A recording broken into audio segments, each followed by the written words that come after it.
Hello P6. For your literacy tasks today, don't forget that you need to do some work on your phonics for today. So as it's Thursday, today is the day where we take our words for sorting and we're trying to learn how to spell each of these words. So we're looking at the L sound, go back to your words for sorting, find the more difficult words and practice spelling those ahead of tomorrow's spelling test. Keep going with your Bug Club. Well done. I can see that lots of you have logged in so far this week to do some reading on Bug Club. It makes all the difference, P6, doing some reading on a regular basis at home. So try and spend at least 15 minutes today, please, doing some more reading. Now, for your comprehension work today, you have chosen to do the higher level. You've chosen to do the polar bear comprehension. I hope you've already gone and watched the National Geographic video.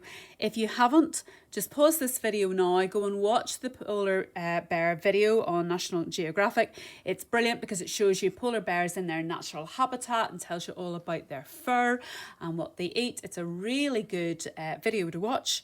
Then come back. Make sure you've downloaded today's comprehension, both pages, and then we'll read it through together. So if you've got your copy in front of you or on your screen, let's read it through together. This is the polar bear. The polar bear lives in the frozen lands of the Arctic. The Inuit call him Nanook. The bear's short legs, long body and slender snout give the impression of a slow-moving animal. Do not be deceived. Though weighing over 700 kilograms, the polar bear can travel at speeds of more than 48 kilometres per hour. He is so strong that a single blow of his mighty paw can break the neck of an ox. Polar bears are expert divers and swimmers. You may meet them 160 to 300 kilometres out in the ocean, calmly riding along on a floating iceberg or swimming gracefully in the freezing water. Thick layers of fat allow them to remain a long time in such cold water. Polar bears have special eyelids that shield their eyes from the glare of snow and ice. The soles of their feet are padded with fur to prevent them from slipping on the ice and packed snow. The polar bear's favourite meal is seal flesh. This huge white hunter of the Arctic follows the migrating seals. He is able to pick up the scent of seal blubber as far away as 30 kilometres. When a polar bear finds a seal's breathing hole in the ice, he sits patiently near the mouth of the hole with his paw raised, ready to strike. The moment the seal appears, the bear's mighty claws of steel come down. He seldom misses his target. The deadly killer whale is the polar bear's greatest enemy.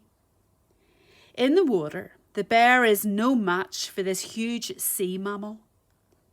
They must also keep a sharp lookout for their enemy, the walrus, who is bigger and stronger than they are. Sometimes the fearless polar bear will sneak up on a sleeping walrus and hit it with a block of frozen ice. The female bear gives birth to 1 or 2 cubs in a deep cave or snow tunnel. The newborn cubs weigh less than a kilogram and are blind and naked. The devoted mother protects her young and feeds them throughout the long winter. They remain with her for about 2 years. During this time, the female bear is very dangerous and will bravely defend her young against attack.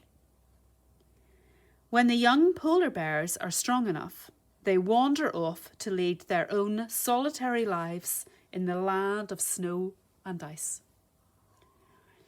Now P6, before you do today's activities, you'll need to go back and read through that passage at least 2 more times. You could rewind the video and read it back with me reading it along with you, or just read it from your page.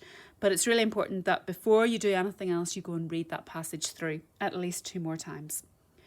For your tasks today, there are 4 separate parts, and I want you to do at least 3 of those 4 parts.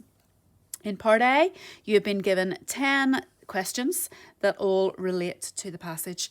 Now make sure that when you go back into the passage to find the answer, don't forget, skim read through it to find the part that you need, and then make sure you look at the writing that comes just before it and after it to make sure you include enough information in your answer. Make sure, please, that your answers are written in full sentences. For part B, it says look up the words in italics in your dictionary. Now, italics, well, they've also coloured them in. Italics just means that writing that's slanted over a little bit, and they've also written them in different coloured ink.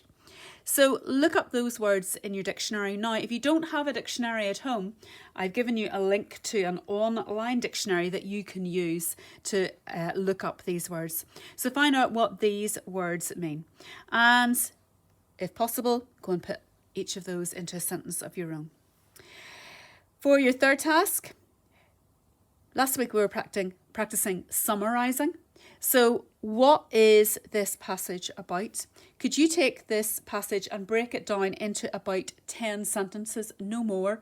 Really, P6, no more than about 80 or 100 words. What are the main facts that you can find in this story? What's the most important things? And then finally, you have got at the bottom of your page a word search.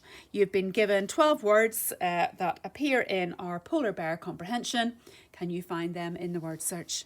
Now, P6, I would expect that today you are going to complete at least 3 out of those 4 activities. If you get all of that done, for your final literacy activity for today, if you go to the bottom of our literacy webpage for today, I've given you a game to play. It's called Coconut Vowels. It's a fun spelling game where you need to think quickly, otherwise you'll run out of time. So before you do anything else, think about your phonics, think about Bug Club, go and read through the story at least 2 more times, and then have a go and try and do at least 3 of these 4 sections. Good luck.